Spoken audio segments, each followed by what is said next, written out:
Welcome to A1 Telugu first news. ముందుగా headlines చూద్దాం. గత ప్రభుత్వ హయాంలో టీటీడీలో భారీ దోపిడీ జరిగిందన్న మంత్రి ఆనం. పరకామణి లడ్డు ప్రసాదంలోనూ అవకతవకలు జరిగాయని ఆరోపణ. లోక్ అదాలత్ కేసుల రాజీ వెనుక పెద్ద ఎత్తున స్కామ్ జరిగిందని విమర్శ. జాగృతి జనం బాటలో ఐలమ్మ విగ్రహానికి నివాళులు అర్పించిన కవిత. చాకలి ఐలమ్మ సేవలు చిరస్మరణీయమన్న కవిత. వీరనారి ఐలమ్మ పోరాటాన్ని స్మరించిన జాగృతి నేత కవిత సందేశం. ఐలమ్మ త్యాగాల నుంచి యువత ప్రేరణ పొందాలని కవిత పిలుపు.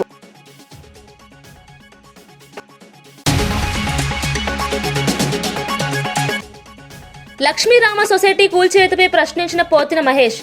సొసైటీ కూల్చివేతలో తొందరపాటు ఏందని ప్రశ్నించిన పోతిన మహేష్.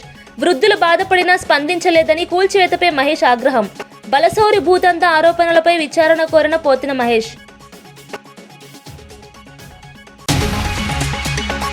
కేటీఆర్ ఇండిగో విమానాల వివాదంపై విమర్శలు. ప్రయాణికుల ఇబ్బందులకు కేంద్ర వైమానిక శాఖే బాధ్యత అన్న కేటీఆర్. పైలట్ల సమస్యలు పట్టించుకోకపోవడమే విమానాల గందరగోళమన్న కేటీఆర్. తెలంగాణ ప్రయాణికుల ఇబ్బందులను కేంద్రం పరిష్కరించాలన్న కేటీఆర్. హైదరాబాద్ పరిధిలో పంచాయతీ ప్రచారంలో పాల్గొన్న ఎంపీ ఈటెల రాజేందర్ డబ్బు తీసుకుని ఓటు వేయడం అంటే భవిష్యత్తును అమ్ముకునే ప్రక్రియతో సమానమని స్పష్టం చేశారు. ప్రజలకు సేవ చేసే వారినే గెలిపించాలని, పైసలు విసిరే వారిని తిరస్కరించాలని పిలుపునిచ్చారు. గతంలో బీఆర్ఎస్ ప్రభుత్వం గ్రామాలను నిర్వీర్యం చేసిందని, కాంగ్రెస్ పాలనలో బిల్లులు కూడా చెల్లించలేని పరిస్థితి వచ్చిందని విమర్శించారు. గ్రామాల నిజమైన అభివృద్ధి కేంద్ర ప్రభుత్వ నిధులతోనే సాధ్యమైందని గుర్తు చేసిన ఈటెల, రోడ్లు, మౌలిక వసతులు, శానిటేషన్ పనులన్నీ కేంద్రం సహకారంతోనే ముందుకు వెళ్లాయని తెలిపారు. స్థానిక ఎన్నికలు వ్యక్తిగత లాభాలు కాదు, సేవ మరియు నిబద్ధతకు విలువ ఇచ్చే అవకాశమని ప్రజలకు అవగాహన కల్పించారు. గ్రామాల అభివృద్ధిని దృష్టిలో ఉంచుకొని మంచి నాయకత్వం అవసరమని, తమ పార్టీ అభ్యర్థులకు ప్రజలు ఆశీర్వాదం ఇవ్వాలని కోరారు. పార్టీని కూడా, కాంగ్రెస్ పార్టీని కూడా, ప్రభుత్వాన్ని కూడా 2 ఏళ్లుగా చూస్తూ ఉన్నారు కాబట్టి, మీ మీద నమ్మకం లేదు కాబట్టి ఇవాళ అంతో ఇంతో గ్రామీణ ప్రాంతాలలో పెరిగిన చెట్లు కావచ్చు, పారే మురికి కాలువలు కావచ్చు, నడిచే సిమెంట్ రోడ్లు కావచ్చు, కనబడుతున్నటువంటి గ్రామ పంచాయతీ భవనాలు కావచ్చు, అంగన్వాడీ భవనాలు కావచ్చు, కట్టిన రైతు వేదికలు కావచ్చు, ఇవాళ శ్మశాన వాటికలు కావచ్చు, లేదా తడి చెత్త పొడి చెత్త చెట్లు కావచ్చు, ఇవన్నీ కూడా కేంద్ర ప్రభుత్వ నిధుల ద్వారా అయినాయి తప్ప ఇంకోటి కాదు.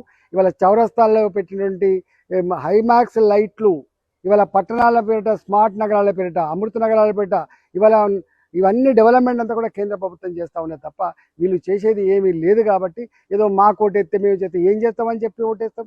అందుకని ప్రజలు గమనించమని చెప్పి కోరుతా ఉన్నా. దయచేసి వీళ్ళ మాయమాటలు నమ్మి మనం ఓటేస్తే మళ్ళీ మోసపోయేటువంటి ఆస్కారం ఉందని చెప్పి భావిస్తూ ఉన్నాం. మీ మధ్యలో ఉండి, మీతో ఉండి, మీ సమస్యలు అర్థం చేసుకొని మీ సమస్యలు పరిష్కరించడం కావాలి. ఓ ఎంఆర్ఓ ఆఫీస్లో పని ఉంటుంది, ఓ ఎంపీడీ ఆఫీస్లో పని ఉంటుంది, ఓ పోలీస్ స్టేషన్లో పని ఉంటుంది, రేపు ఏమైనా నీ ఇంట్లో పర్సనల్ పనులు ఉంటాయి. ఇవన్నిటి పట్ల అవగాహన ఉండి చేసేటోడు కావాలి తప్ప ఈ పూటకు ఎక్కడి నుంచో వచ్చి ఇలా లక్షల రూపాయలు ఖర్చు పెడతాం, కోటి రూపాయలు ఖర్చు పెడతాం, దావతుల మీద దావతులు ఇచ్చి పైసలు ఇచ్చి రేపు గెలుస్తా అంటే మళ్ళీ గ్రామాల్లో గిట్లే ఉండేటువంటి ఆస్కారం ఉంటుంది. కాబట్టి దయచేసి ప్రజలు ఆలోచించుకోమని చెప్పి కోరుతా ఉన్నా. ఇవాళ సంవత్సరాలుగా నీ గ్రామాన్ని పట్టుకొని ప్రజల్ని నమ్ముకొని ఇలా పనిచేసే కార్యకర్తలకు ఓట్లేని తప్ప ఈ పైసలను చూసి దావతులు ఇచ్చని చూసి ఓటేస్తే ఆగమైపోయేటువంటి ఆస్కారం ఉంటుందని చెప్పి ఆలోచించమని చెప్పి కోరుతాను. ఇప్పటికే పీక్ వచ్చింది. ఇవాళ మీరు చూస్తున్నారు, పాత సర్పంచ్లుగా ఉన్న వాళ్ళు మేమే అప్పుల పాలైనాం, మళ్ళీ మీరు అప్పుల పాలు కావద్దని చెప్తున్నారు.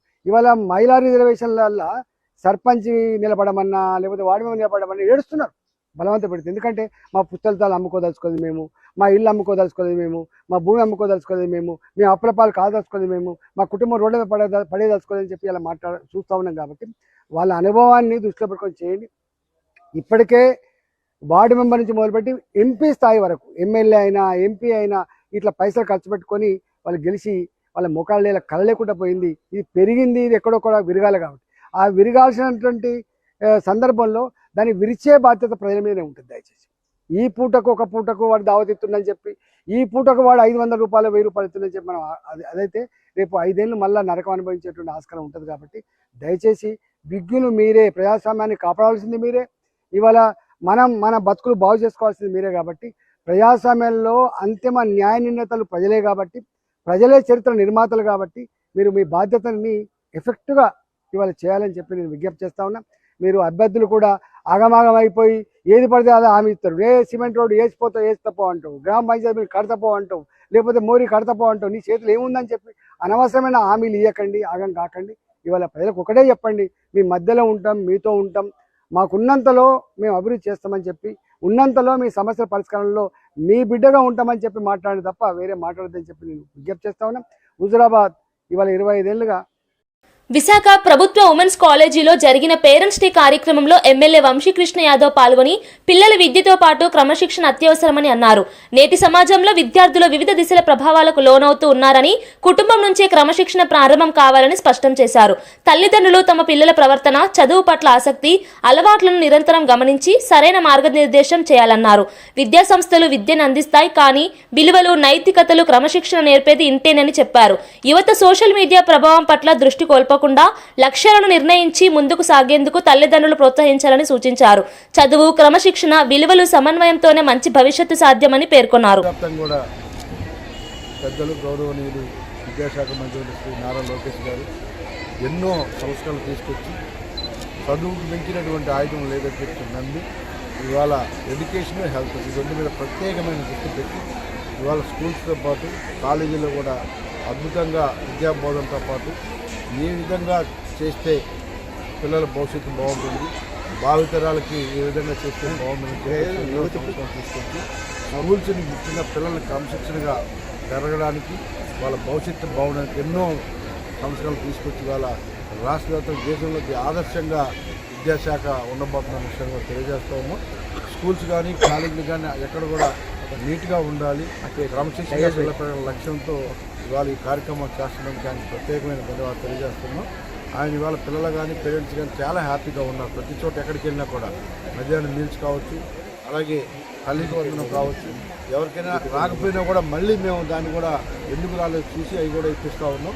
రానున్న రోజుల్లో కూడా ఇంకా ఇలాంటి కార్యక్రమం ఎన్నో చేయడానికి విద్యాశాఖలు సంస్కృతి లోకేష్ గారు ఉన్నారు. దానికి ప్రత్యేకమైన ధన్యవాదాలు తెలియజేస్తాం.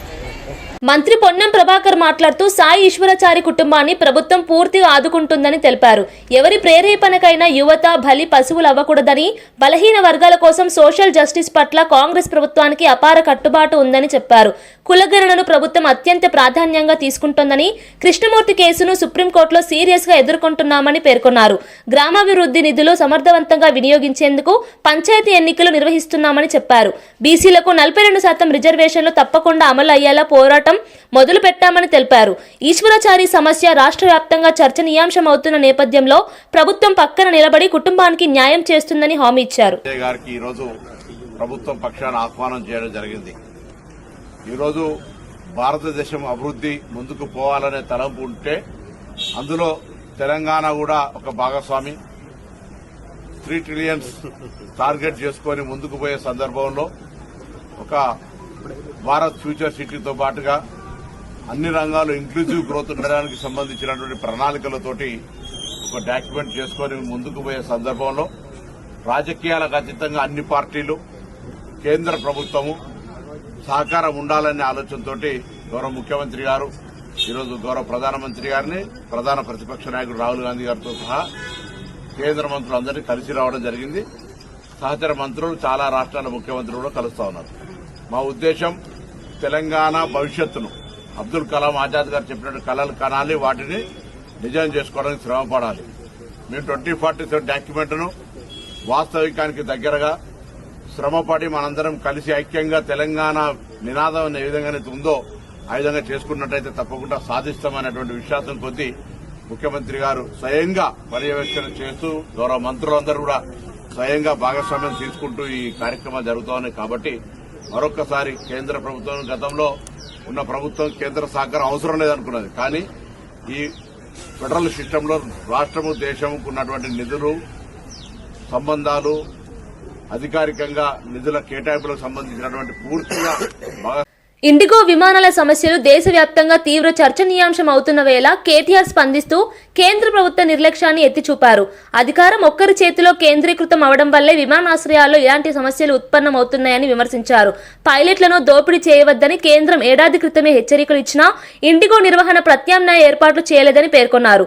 ఫలితంగా ప్రయాణికులు ఇబ్బందులు పడుతున్నారని, ఈ పరిస్థితులకు కేంద్ర వైమానిక శాఖే పూర్తి బాధ్యత వహించాలని అన్నారు. ఏదైనా సంస్థలో కార్మిక నిర్వహణ విభేదాలు తలెత్తినప్పుడు ముందుగానే చర్యలు తీసుకుని సమస్యలు పరిష్కరించడం కేంద్ర బాధ్యత అని గుర్తు చేశారు. సంస్థల చేతిలో ఆధీనం అయిపోయింది.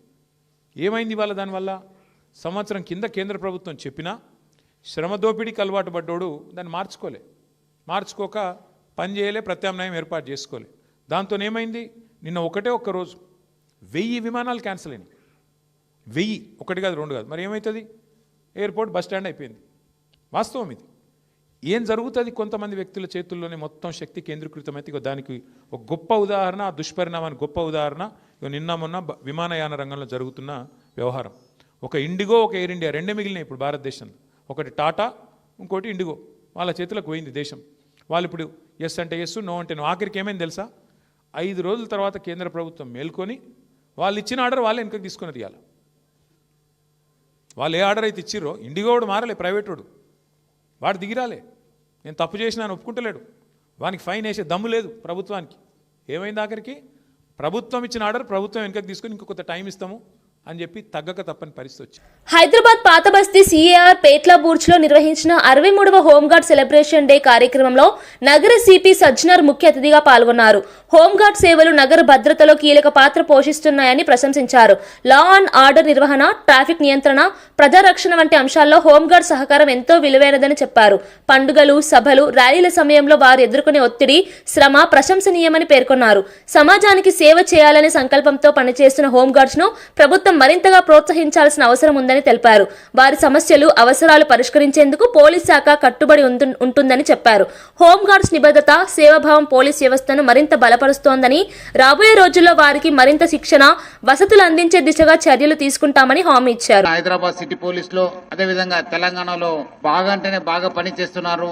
ఆల్మోస్ట్ పోలీస్ గా సమానంగా మీరు అందరూ కూడా పని చేస్తున్నారని చెప్పుకోవడానికి నాకు చాలా సంతోషంగా, గర్వంగా అనిపిస్తుంది. ఈ ఒక 63వ రేజింగ్ డే సందర్భంగా రాష్ట్రంలో ఉన్న హోంగార్డ్స్ కి, ముఖ్యంగా హైదరాబాద్ సిటీ పోలీస్ లో పనిచేస్తున్న హోంగార్డ్స్ అందరు కూడా శుభాకాంక్షలు తెలియజేస్తున్నాను. అదేవిధంగా కొంతమంది హోంగార్డ్స్ చనిపోవడం వల్ల, కొంతమంది సిక్ కావడం వల్ల, కొంతమంది రిమూవల్ కావడం వల్ల కొంత వేకెన్సీస్ ఏర్పడింది. ఆ ఒక ప్రపోజల్ ఎక్కడెక్కడ మన వేకెన్సీస్ ఉంది, అవి కూడా ఫిల్ చేయడానికి మనము కృషి చేయడం జరుగుతుంది. అది కూడా ప్రభుత్వ ఒక కన్సిడరేషన్ లో ఉందని చెప్పడానికి కూడా నాకు చాలా సంతోషంగా అనిపిస్తుంది.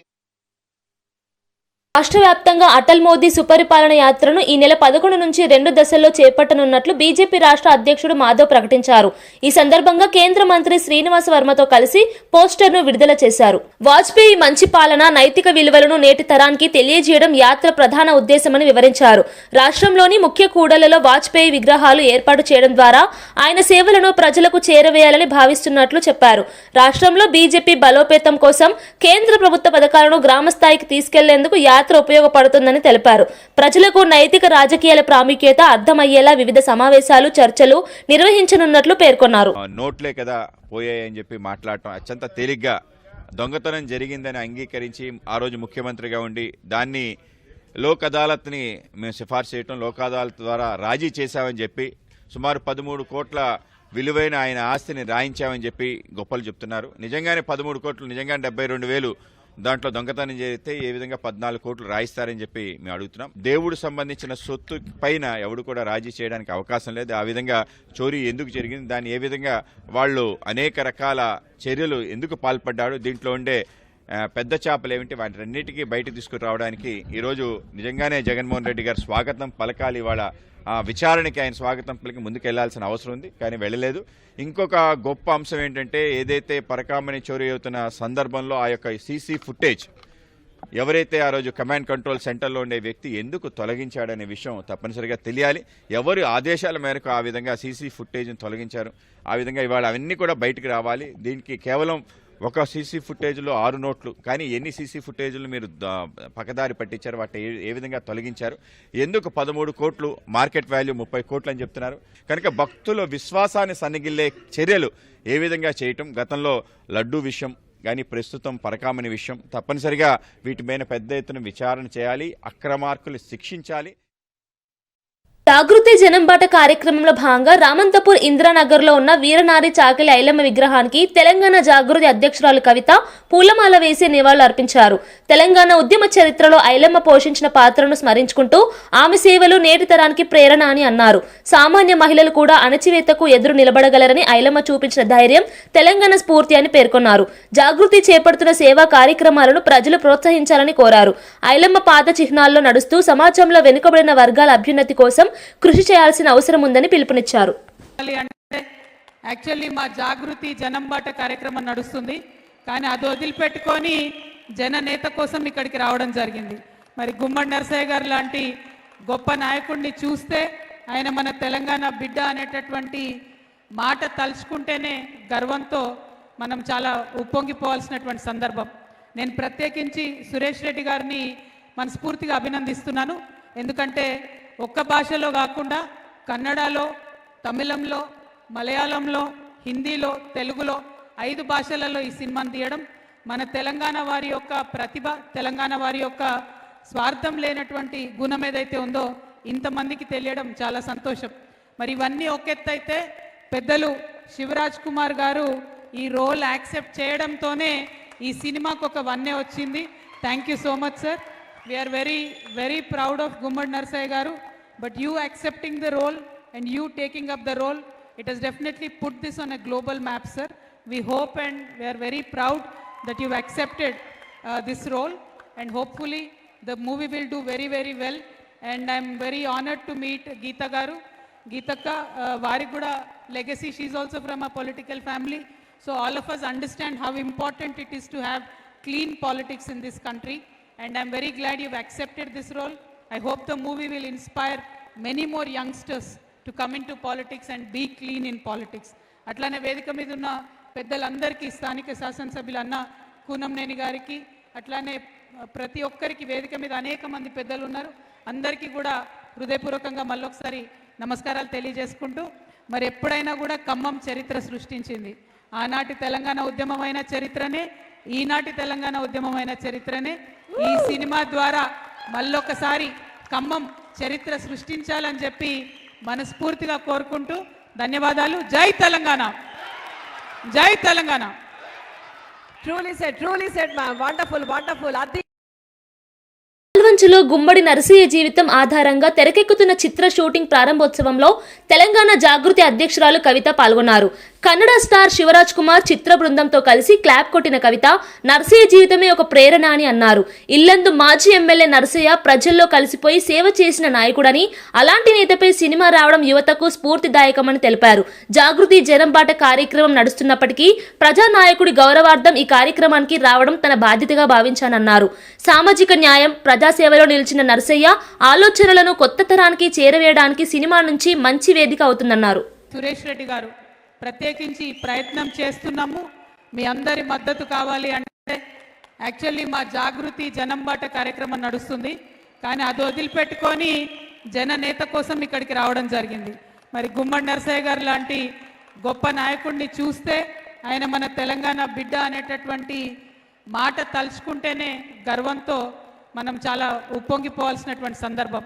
నేను ప్రత్యేకించి సురేష్ రెడ్డి గారిని మనస్ఫూర్తిగా అభినందిస్తున్నాను. ఎందుకంటే ఒక్క భాషలో కాకుండా కన్నడలో, తమిళంలో, మలయాళంలో, హిందీలో, తెలుగులో 5 భాషలలో ఈ సినిమాను తీయడం మన తెలంగాణ వారి యొక్క ప్రతిభ, తెలంగాణ వారి యొక్క స్వార్థం లేనటువంటి గుణం ఏదైతే ఉందో ఇంతమందికి తెలియడం చాలా సంతోషం. మరి ఇవన్నీ ఒకెత్తైతే పెద్దలు శివరాజ్ కుమార్ గారు ఈ రోల్ యాక్సెప్ట్ చేయడంతోనే ఈ సినిమాకు ఒక వన్నే వచ్చింది. Thank you so much sir. We are very, very proud of Gummadi Narsaya Garu, but you accepting. పరకామణి దొంగతనాన్ని చిన్న విషయం అంటూ వైఎస్ఆర్సీపీ అధినేత జగన్ స్పందించడం భక్తుల మనోభావాలను దెబ్బతీసిందని దేవాదాయ శాఖ మంత్రి ఆనం రామనారాయణ రెడ్డి మండిపడ్డారు. భగవంతుడి ధనంపై జరిగే స్లైటెస్ట్ తప్పిదం కూడా పెద్దదే అని, దాన్ని తేలికగా తీసుకోవడం అసంపూర్ణం మరియు అసమ్మతి అన్నారు. దొంగ పట్టుబడిన తర్వాత అతని వద్ద కోట్ల రూపాయల ఆస్తులు ఎలా వచ్చాయన్నది ముఖ్య ప్రశ్న అని ఆనం తెలిపారు. ఈ వ్యవహారం చిన్న దొంగతనం కాదు, పెద్ద స్థాయి దోపిడీ నెట్వర్క్ ఉన్నట్టు తెలుస్తోందని చెప్పారు. సీసీ కెమెరాల్లో వీడియోలు బయటపడితే అది చిన్నదే కదా అంటావు. మరి పెద్దదేంటో ఎలా ఉంటుందో అది ఇంకేమైనా ఉందేమో, మరి నువ్వు ఎప్పుడైనా చెప్పాలనుకుంటున్నావేమో చూద్దాం. భక్తుల యొక్క భక్తి విశ్వాసాలతో నువ్వు ఆటలాడుకునేటువంటి పరిస్థితి. అంత చిన్నదైతే ఏదో $72,000 $9 అని నువ్వు లెక్క చెప్పేవాడివి. అన్ని కోట్ల రూపాయల మీ మధ్య ఎలా చేతులు మారాయి అని అడుగుతున్నా. ఇవాళ వాస్తవాలు నివేదికల్లో ఉన్నాయి. ఇదేమీ రాజకీయ ప్రసంగం కాదు, సాక్ష్యాలతోటి బయటపెట్టినటువంటి వ్యవస్థ ఉంది. ఇవాళ కోట్లాది రూపాయలు ఆ వ్యక్తి యొక్క ధనాన్ని మీరు ఎలా పంచుకున్నారు? మరి అన్ని ఆస్తుల్ని మీరు ఎలా స్వాధీనం చేసుకున్నారు? లోక్ అదాలత్లో కేసులు ఎందుకు రాజీ చేసుకున్నారు? అతని ఆస్తులు రాయించుకొని అతని దగ్గర ఉన్నటువంటి డబ్బు మీరు దోచుకొని పోలీసు అధికారులు ఆనాడు పనిచేసినటువంటి మీ పోలీసు అధికారులను దగ్గర పెట్టుకుని మీరు వంతబాడి అధికారాన్ని కోల్పోయాక కూడా అబద్ధాల భ్రమల్లోనే జగన్ మాట్లాడుతున్నారని ఆరోగ్య శాఖ మంత్రి సత్యకుమార్ అన్నారు. బాపట్ల జిల్లా సంతమాగులూరులో కొత్తగా నిర్మించిన ప్రాథమిక ఆరోగ్య కేంద్రం, గ్రామ సచివాలయం ప్రారంభోత్సవాల్లో ఆయన పాల్గొన్నారు. జగన్ ఆరోపించినట్లుగా మెడికల్ కాలేజీలు కాగితాల మీద మాత్రమే లేవు, ప్రభుత్వం ప్రతి ప్రాజెక్టును స్థాయిగా ముందుకు తీసుకెళ్తోందని తెలిపారు. గత ప్రభుత్వ హయాంలో ప్రారంభించిన అనేక పనులు నిలిచిపోయి ఉండగా ప్రస్తుతం వాటిని పూర్తి చేయడానికి చర్యలు తీసుకుంటున్నామని చెప్పారు. జగన్ అసత్యాలపై ప్రజలు నమ్మకం ఉంచారని, అభివృద్ధి ఆధారంగా ప్రస్తుతం ప్రభుత్వం ముందుకు సాగుతోందని మంత్రి స్పష్టం చేశారు. గవర్నర్ గారి దగ్గర కదా, అయ్యా నువ్వు చేసిన పాపమే కదా మాకు శాపంగా మారింది. పునాదులేసి మేము మెడికల్ కాలేజ్ నిర్మాణం చేసేసామంటున్నారు. పార్వతీపురంలో కూడా మేము మెడికల్ కాలేజ్ కట్టేశాం, అయినా వీళ్ళు ప్రారంభించట్లేదని నేను ఆశ్చర్యపోయా. గూగుల్ వాళ్ళని కూడా అడిగా, ఏమయ్యా ఎక్కడైనా మాకు తెలియకుండా భూగర్భంలో కట్టారా, ఏదన్నా చూడండి ఎత్తుకోమని. తీరా చూస్తే స్థల సేకరణ చేయలే. స్థలం సేకరణ చేయకుండా మేము మెడికల్ కాలేజ్ కట్టామంటే ఎటువంటి ప్రబుద్ధులు ఉన్నాయో చూడండి. అయ్యా నువ్వు కట్టింది మెడికల్ కాలేజ్ కాదయ్యా, నువ్వు ఎక్కడెక్కడ ఉంటున్నావు అక్కడ ప్యాలెస్ కట్టుకున్నావు. రోజు మీ కాళ్ళ కింద నుంచి జారిపోతున్న పార్టీని కాపాడుకునే ప్రయత్నం చేయండి. దాంట్లో అప్పుడప్పుడు ప్రెస్ కాన్ఫరెన్స్ రండి, మాట్లాడండి, విమర్శలు చేయండి, కానీ సద్విమర్శలు చేయండి. మీరు చెయ్యని పనులు చేసినట్టుగా భ్రమల్లో ఉండి ప్రజలను నమ్మించే ప్రయత్నం చేయకూడదని చెప్పి నేను జగన్మోహన్ రెడ్డి గారికి, ఆయన వందమాగతులకు అందరికీ సందర్భంగా చెప్తున్నాను. కూడా ఒక అబద్ధం పదే పదే చెప్తే ప్రజలు నమ్ముతారనే భావనలో ఉన్నారు. అలాగే చెప్పారు 5 ఏళ్ళు. 5 ఏళ్ల తర్వాత నమ్మారా? 151 నుంచి 5 తీసేసి మధ్యలో 11 చేసి అక్కడ కూర్చోబెట్టారు. బీఆర్ఎస్ భవిష్యత్తు తీవ్రమైన సందిగ్ధంలో ఉందని ఎమ్మెల్సీ అద్దంకి దయాకర్ వ్యాఖ్యానించారు. కేసీఆర్ చాలా కాలంగా ప్రజల్లో కనిపించకపోవడం పార్టీకి పెద్ద దెబ్బ అని అన్నారు. మళ్లీ మన ప్రభుత్వమే వస్తుంది అన్న కేసీఆర్ వ్యాఖ్యలు వాస్తవానికి దూరంగా ఉన్నాయని, ప్రజలు ఇప్పటికే తీర్పు చెప్పారని పేర్కొన్నారు. కేటీఆర్ను నాయకత్వాని కోసం పరీక్షించగా ఫలితం ఇవ్వలేకపోయాడని, హరీష్ రావు కూడా పార్టీని ఒంటరిగా నడపగల పరిస్థితిలో లేడని అద్దంకి చెప్పారు. కేసీఆర్ బయటికి రానంత కాలం ఆ పార్టీ మనుగడే కష్టమనేది నా యొక్క అభిప్రాయం.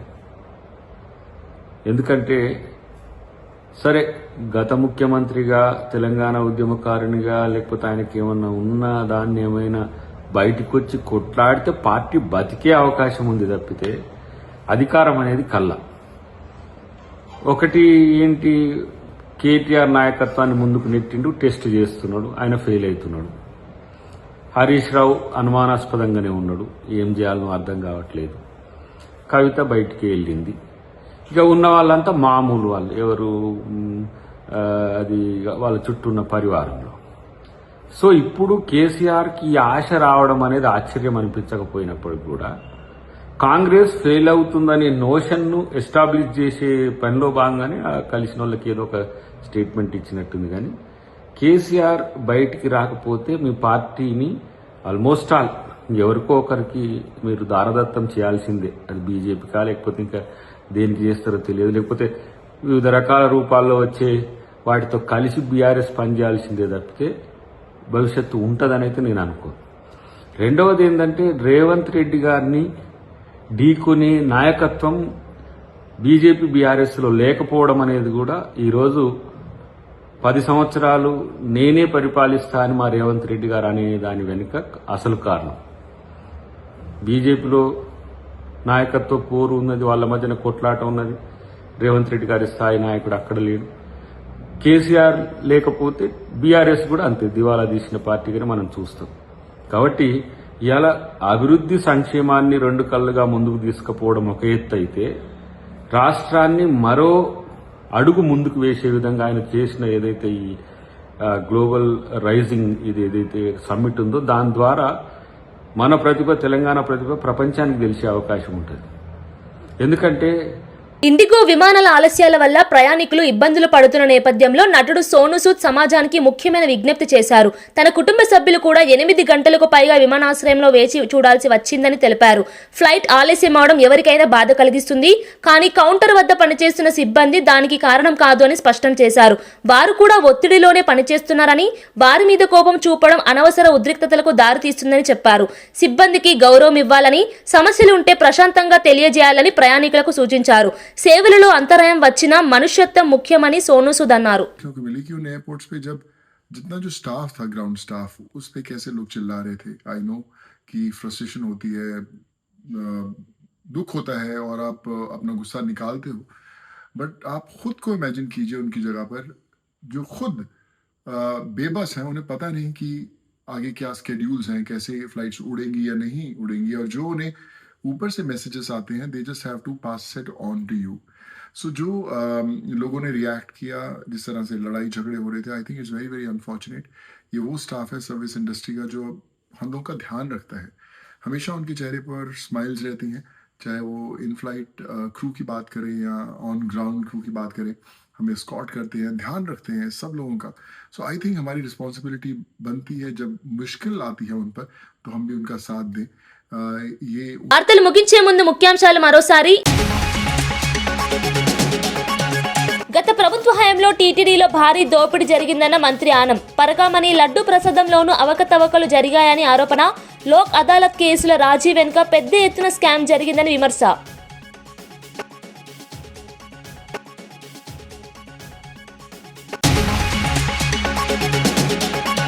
జాగృతి జనం బాటలో ఐలమ్మ విగ్రహానికి నివాళులు అర్పించిన కవిత. చాకలి ఐలమ్మ సేవలు చిరస్మరణీయమన్న కవిత. వీరనారి ఐలమ్మ పోరాటాన్ని స్మరించిన జాగృతి నేత కవిత సందేశం. ఐలమ్మ త్యాగాల నుంచి యువత ప్రేరణ పొందాలని కవిత పిలుపు.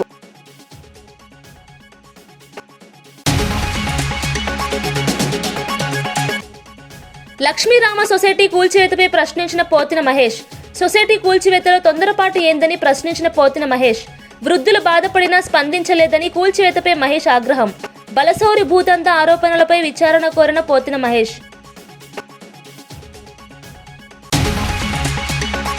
కేటీఆర్ ఇండిగో విమానాల వివాదంపై విమర్శలు. ప్రయాణికుల ఇబ్బందులకు కేంద్ర వైమానిక శాఖే బాధ్యత అన్న కేటీఆర్. పైలట్ల సమస్యలు పట్టించుకోకపోవడమే విమానాల గందరగోళమన్న కేటీఆర్. తెలంగాణ ప్రయాణికుల ఇబ్బందులను కేంద్రం పరిష్కరించాలన్న కేటీఆర్. ఇవి ఈనాటి వార్తా విశేషాలు.